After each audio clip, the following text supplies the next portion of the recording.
आपने देखा होगा मेरा एक एसएससी सीजीएल का जो कंप्लीट स्टडी प्लान आया था, उसमें मैंने ब्रीफ में चीज़ों को बताया था। ब्रीफ में मैथ्स की बात करी, ब्रीफ में रीजनिंग और जीएस और इंग्लिश की बात करी। उस पर काफ़ी ज़्यादा कमेंट्स है। थोड़ा सा डिटेल्ड प्लान आपको बताना पड़ेगा।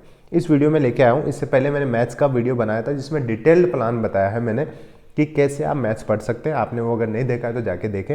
इस वीडियो में बात करेंगे रीजनिंग का। एक एक चीज़ माइन्यूटली डिस्कस करूँगा। क्या पॉइंट्स आपको ध्यान में रखने हैं, इसकी स्ट्रेटेजी क्या होनी चाहिए, थ्योरी, नोट्स और सीक्वेंस क्या होना चाहिए, आपका स्टडी प्लान क्या होना चाहिए, प्रैक्टिस प्लान आपका क्या होना चाहिए, क्विज कैसे लगानी है आपको, बुक कैसे फॉलो करनी है, डेली टाइम कितना आपको किस चीज़ को देना है, मॉक एनालिसिस कैसे करना है, एक एक चीज़ हम यहाँ पे डिस्कस करने वाले हैं। देखो, प्रीलिम्स में अपने पास 25 क्वेश्चन है, मेंस में 30 क्वेश्चन है। अब स्टार्टिंग में मेरे बारे में बता देता हूँ, जैसे most of the folks who are watching this video knows me well, but मेरा नाम शंकर सेसमा है। मेरे को आप इंस्टा पे फॉलो कर सकते हैं, टेलीग्राम पे भी आप फॉलो कर सकते हैं। मैंने सीजीएल और सीपीओ दोनों क्रैक कर रखे हैं टॉप रैंक के साथ। इंस्टा मेरा मिस्टर टूटेल्स है, स्क्रीन साइड में दिखा दूंगा आपको डिटेल, वो जो पेज आता है इंस्टाग्राम का। टेलीग्राम चैनल पे मैं जनरली वीडियोस क्या स्टडी कंटेंट डालता हूँ, पीडीएफ डालता हूँ। मेरे नोट्स मैंने यहाँ डाल रखे हैं, वोकैब के पीडीएफ डाल रखे हैं। वो बहुत सारा स्टडी मटेरियल मैं यहाँ पे फ्री में आपको अपलोड करता रहता हूँ, तो आप ये जाके ज्वाइन कर लें, ठीक है। टीयर 1 और टीयर 2 दोनों के लिए एप्लीकेबल होगी जो हमें बात करेंगे। जैसे मैथ्स में भी हमने बात करी, दोनों की बात करी, बहुत अच्छा रेस्पॉन्स वहाँ पे भी आ रहा है। Points to keep in mind में अगर मैं आपको बताऊँ, देखो मैथ्स में मैंने बताई आपको चीज़ें, कुछ चीज़ें चेंज हो चुकी है मैथ्स में भी। वही रीजनिंग में अगर मैं बात करूँ तो अपना जो रीजनिंग अब आ रहा है वो थोड़ा सा बैंकिंग पैटर्न की तरफ जाने लगा है ना। तो ये चीज़ हमें ध्यान में रखते हुए पढ़ाई करनी है। 2018 के बाद के क्वेश्चन जो है, जिसको हम टीसीएस क्वेश्चन बोलते हैं, टीसीएस पैटर्न के क्वेश्चन, इनको ज़्यादा से ज़्यादा हमें करना है, क्योंकि कहीं ना कहीं यही क्वेश्चंस पूछे जा रहे हैं, इन्हीं क्वेश्चंस में हम अटक रहे हैं। प्लस अब मैथ्स के साथ रीजनिंग पूछी जा रही है, तो कहीं ना कहीं हमें रीजनिंग में भी स्पीड बढ़ाने की जरूरत पड़ चुकी है। मैथ्स की स्पीड की बात करते थे हम इतने दिन, अब हमें रीजनिंग में भी स्पीड बढ़ानी है। क्योंकि हुआ क्या है, पहले मैथ्स और रीजनिंग जीएस और इंग्लिश के साथ आती थी, तो कहीं ना कहीं इनको हम जल्दी सोल्व कर लेते थे और मैथ्स और रीजनिंग में हमारे पास टाइम होता था और हम इनको आराम से सोल्व कर लेते। अब मैथ्स और रीजनिंग एक ही सेक्शन में, तो हमारे पास जीएस वाला वो एज जो मिलता था हमें टाइम में, जो क्विकली हम 4-5 मिनट में निपटा लेते, तो वो वाला नहीं मिलता। तो कहीं ना कहीं हमें मैथ्स और रीजनिंग दोनों की स्पीड पे ध्यान देना पड़ेगा। प्लस इसका वेटेज बढ़ा, पहले तो सिर्फ 50 नंबर की आती थी ओवरऑल ही, अब आपके पास इसमें 90 मार्क्स है आउट ऑफ 390, तो बहुत अच्छा खासा वेटेज है इसका, है ना। तो उस हिसाब से हमें इसको तैयारी करनी है। ध्यान रखें चीज़ों को, जो मैं बता रहा हूँ उनको आप, ये जो मैं बता रहा हूँ ये वाली पीडीएफ मैंने डाल रखी है मेरे टेलीग्राम चैनल पे, वहाँ से आप प्रिंट कर लें या अपने हिसाब से इसको लिख लें और अपने स्टडी टेबल पे चिपका लें। बहुत अच्छा रेस्पॉन्स आपका इस स्ट्रेटेजी फॉलो करोगे तो आने वाला है। सिर्फ जो प्रैक्टिकल चीज़ें जो बेनिफिट आपको देगी उसी के बारे में बात करी हुई है, इधर उधर की कोई बात इस वीडियो में आपको देखने को मिलेगी नहीं, इसलिए वीडियो को एंड तक देखना, कंप्लीट देखना।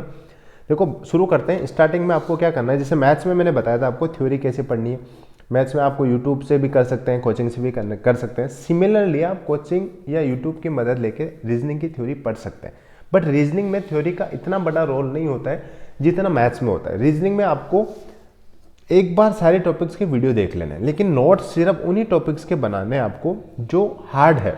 मैं आपको बता देता हूँ कौन कौन से टॉपिक्स के नोट्स आपको बनाने हैं। Make notes of only important topics. Maths में डिटेल्ड चाहिए, जो मैंने आपको टेलीग्राम पे अपलोड करे हैं आपके रेफरेंस के लिए, बट यहाँ पे डिटेल नोट्स की जरूरत नहीं है। रीजनिंग में कौन कौन से टॉपिक्स को नोट्स बनाने की जरूरत है मैं बता देता हूँ। देखो, एनालॉजी में कुछ ट्रिक्स है वो बना लो आप। ब्लड रिलेशन में कुछ आपको देखना है, कुछ ये इसका ये प्लस माइनस जो फीमेल मेल का, ये वाली चीज़ों आप नोट्स में लिख लो। उसके बाद आप सीरीज के कोडिंग डिकोडिंग के शॉर्ट ट्रिक्स लिखो, कुछ जो आपको ये टाइप्स होते हैं ना फॉर्मूले के, कि इस ये वाले टाइप के क्वेश्चन ऐसे फॉर्मूले से सोल्व हो जाते हैं, इस वाले टाइप के क्वेश्चन ऐसे सोल्व होते हैं, वो लिख लो आप। बाकी ये जो है ये वाले टॉपिक्स, इनमें बिल्कुल भी नोट्स की आपकी जरूरत नहीं है ना। ये वाले टॉपिक्स नोट्स की जरूरत नहीं है, मतलब बहुत कम टॉपिक्स है यहाँ पे जिसमें आप नोट्स में एफर्ट लगाओगे।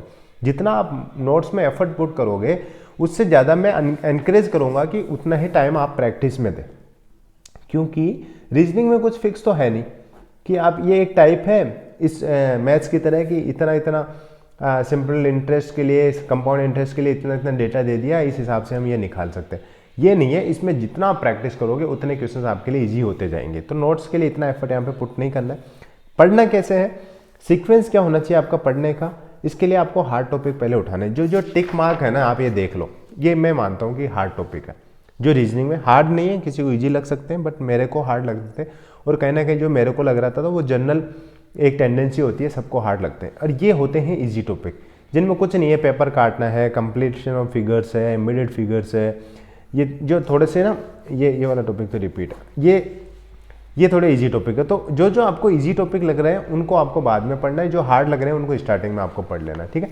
उसके बाद क्या करना है, जो हार्ड टॉपिक है उनको पढ़ना भी पहले है, प्रैक्टिस भी उनको ज़्यादा करना है। जैसे मान लो जनरली 5 प्रैक्टिस हम बता रहे हैं इसमें, जो हार्ड टॉपिक की तो 5 करनी है, इजी टॉपिक के 2 प्रैक्टिस से आपका काम निकल जाएगा। इसमें होगा कि आपके पास टाइम बचेगा। आप पेपर वाले ज़्यादा प्रैक्टिस करोगे तो भी आपके सही हो जाएंगे, कम प्रैक्टिस में भी आपके सही हो जाएंगे, तो आप उसमें ज़्यादा टाइम वेस्ट क्यों करोगे, मेरे को एक बात बताओ। तो सिंपल सी बात है, आपको पहले हार्ड टॉपिक पढ़ना है, उनको ज़्यादा ज़्यादा प्रैक्टिस करना है, इजी टॉपिक लास्ट में पढ़ना है, इजी टॉपिक्स को कम प्रैक्टिस यहाँ पे आपको करना है, ठीक है। उसके बाद स्टडी प्लान क्या होगा, जैसे मैथ्स में मैंने बताया आपको 6 महीने का स्टडी प्लान यहाँ पे होता है, तो ऐसे ही रीजनिंग में हम 3 महीने में आप पे लेके चलेंगे, ठीक है। 3 महीने में हम पूरा सिलेबस कर लेंगे, ध्यान रखना है चीज़ को। सिलेबस डज नॉट मीन कि हम नोट्स बना रहे हैं, यहाँ पे नोट्स सारे हम नहीं बनाएंगे, इसलिए हम 3 महीने लेके चल रहे हैं, ज़्यादा टाइम नहीं लगता है। कंप्लीट सिलेबस करेंगे, एक बार प्रैक्टिस कर लेंगे। एक बार प्रैक्टिस में क्या आएगा, कैसे कैसे अपना प्रैक्टिस प्लान यहाँ पे रहेगा। मैथ्स में हमने प्रैक्टिस में ज़्यादा टाइम लगाया था, यहाँ पे अपना काम प्रैक्टिस से कैसे होगा। पहली प्रैक्टिस हम सारे टॉपिक, सारे टाइप के, सारे क्वेश्चन, सारे ईयर्स के जो आए हुए हैं वो वाले हम कर लेंगे। ये भी हम किरण की बुक, अब आगे जाके बता देता हूँ मैं, किरण के type wise chapter wise book से हम करेंगे, जिसमें हमें टाइप मिल जाएगा, सारे टॉपिक मिल जाएंगे और सारे ईयर्स के क्वेश्चंस मिल जाएंगे। वो करना है। जो टू मच रिपीटेटिव क्वेश्चंस है उनको आप छोड़ सकते हैं। जैसे सिंपल सा एक आपको समझ में आ जानी चाहिए चीज़ें, एक पेपर फोल्डिंग का क्वेश्चन है, अब 50 पेपर फोल्डिंग क्वेश्चन लगाओ या आप 2-4 लगा के आपको एक अंडरस्टैंडिंग बैठ गई, तो आप उन क्वेश्चंस को आप छोड़ सकते हैं। मतलब जो ज़्यादा रिपीट हो रहे हैं, सेम क्वेश्चन ज़्यादा रिपीट हो रहे हैं, तो उनको छोड़ दो। बाकी जो नया कुछ कॉन्सेप्ट आपको मिल रहा है तो उन क्वेश्चंस को तो सारे प्रैक्टिस करने हैं। फर्स्ट प्रैक्टिस में सारे क्वेश्चंस प्रैक्टिस करने हैं, सिर्फ और सिर्फ टू मच रिपीटिशन। अब ये बुक लगाओगे तो या लगा रखे तो आप मेरी बात से रिलेट कर पा रहे होंगे कि इसमें बहुत सारे क्वेश्चन ऐसे आएंगे जो सेम क्वेश्चन पूछे गए हैं एग्जाम में, तो उनको आप छोड़ सकते हैं। बाकी अदरवाइज सारा टॉपिक्स को, सारे ईयर्स को आपको टच करना है। सेकंड प्रैक्टिस को आपको 2 महीने में कर लेना है। क्या करना है उसमें, सिर्फ हार्ड टॉपिक्स प्रैक्टिस करने हैं यहाँ पे। 2018 से पहले के सिर्फ हार्ड टॉपिक्स और 2018 के बाद के सारे क्वेश्चंस आपको लगा लेने हैं यहाँ पे, ठीक है। अब यहाँ पे क्या करना है, 2018 के बाद जो क्वेश्चंस आपको एक बार में सोल्व नहीं है उनको स्टार मार्क कर देना है यहाँ पे। 2018 से पहले सिर्फ हार्ड टॉपिक्स करने हैं, 2018 के बाद सारे क्वेश्चंस लगाने हैं, जो जो आपको एक बार में सोल्व नहीं हो रहे उनको स्टार मार्क कर देना। तीसरी प्रैक्टिस 1 महीने में कंप्लीट होगी, वो सिर्फ स्टार मार्क क्वेश्चंस करने हैं और स्टार मार्क भी सिर्फ हार्ड टॉपिक के आपको प्रैक्टिस करने हैं। चौथी में सिर्फ सारे टॉपिक के स्टार मार्क क्वेश्चंस और जो इंपॉर्टेंट क्वेश्चंस आपको कहीं से मिले हैं 2018 के बाद के, तो वाले आपको करना है ना। और ये साथ में आपको क्यूज लगानी है। पता है रीजनिंग में आपके स्कोर जो बढ़ना है वो रीजनिंग में क्यूज से बढ़ेगा। मेरे तो यही है, रीजनिंग में ज़्यादा से ज़्यादा क्यूज करें, उससे मेरा स्कोर बढ़ा। डेली 20 क्वेश्चंस करने। स्टार्टिंग में सेम मैथ्स की तरह ही है, स्टार्टिंग में आपको टॉपिक वाइज जाना है। जैसे एक टॉपिक पढ़ा उसकी क्विज लगाए, दूसरा टॉपिक पढ़ा उसकी क्विज लगाए, लेकिन एक बार सारे टॉपिक्स हो जाएंगे तो आपको मिक्स क्विज लगानी है, जिससे आपका डर खुलेगा। कहीं ना कहीं सारे मिक्स टॉपिक्स आएंगे तो एक एग्जाम का फील आ जाएगा आपको कि मिक्स क्वेश्चंस आ रहे हैं, इसके बाद कौन सा क्वेश्चन आ रहा है। आप ऐसे आइडिया नहीं लगा सकते सेम टॉपिक के क्या आप क्वेश्चंस को रिलेट कर पाते हो, तो उसमें ज़्यादा स्कोर आता है। जब मिक्स आता है ना तो कहीं ना कहीं गलतियाँ ज़्यादा होती है। उसके बाद बुक के बारे में बात करूँ, मैंने जैसे अभी बीच में भी बता दिया आपको, किरण टाइप वाइज चैप्टर वाइज एक बुक मोर देन एनफ है। इस बुक से सारा काम आपका बन जाएगा। इससे क्या करना है, सारे टॉपिक आपको मास्टर करने, स्पेशली ये टॉपिक आपको ज़्यादा फोकस रखना है। जो मैंने अभी स्टार्टिंग में बता दिया, coding, decoding, series, relation, ranking, cube, dice, analogy, ये जो क्वेश्चन है ना, यहाँ से कहीं ना कहीं गलती होती है। एक बार में क्लिक कर जाता है तो क्वेश्चन हम बहुत जल्दी सोल्व कर देते हैं। अगर नहीं क्लिक कर रहा तो आप ये क्वेश्चन में ज़्यादा टाइम यहाँ पे लगाते हो। तो स्पेशली जो 2018 के बाद के क्वेश्चन है इस बुक में, वो वाले आपको देखने, ये वाले ज़्यादा से ज़्यादा आपको लगाने, क्योंकि कहीं ना कहीं जैसे मैंने स्टार्टिंग में बताया बैंकिंग की तरफ इंक्लाइन हो रहे हैं ज़्यादा हम, तो बैंकिंग पैटर्न के क्वेश्चन आ रहे हैं, स्पेशली 2022-23 के क्वेश्चन जो हमें देखने को मिल रहे हैं। ये वाले आपको क्या ज़्यादा करना है, फोकस होना चाहिए आपका आफ्टर 2018 क्वेश्चंस, मोर फोकस होना चाहिए आपका 2018 से 2022-23 के क्वेश्चंस के ऊपर, ठीक है। ये चीज़ आपको अंडरस्टूड है, क्योंकि धीरे धीरे हमारा पैटर्न जो 2022-23 है वो ही हमें 24 में देखने को मिलेगा। उसके बाद डेली टाइम 1 घंटा आपको देना है पढ़ाई के लिए रीजनिंग में। उसमें क्विज का टाइम जो आपको आधा घंटा है वो एक्स्ट्रा है, लगभग 1.5 घंटा पे आपका रीजनिंग में लगने वाला है। और मौका एनालिसिस करते टाइम आपको एक चीज़ ध्यान रखनी है, एरर बुक बनानी है। मैंने स्टार्टिंग में बताया आपको, मैथ्स और रीजनिंग और इंग्लिश की ग्रामर के लिए स्पेशली, और वोकेब तो छोड़ सकते हो आप, ग्रामर के लिए एरर बुक बना लेना। जो भी क्विज में आपको कोई अच्छा क्वेश्चन मिल गया, अच्छा कॉन्सेप्ट मिल गया, मॉक में कोई अच्छा क्वेश्चन मिल गया या अच्छा कॉन्सेप्ट मिल गया, तो वो एरर बुक में आपको लिखते जाना है। मेरी एरर बुक बनी हुई है, वो टेलीग्राम चैनल पे भी डाल रखी है मैंने। 400 से 500 क्वेश्चन में, उसमें ज़्यादातर मैथ्स की है।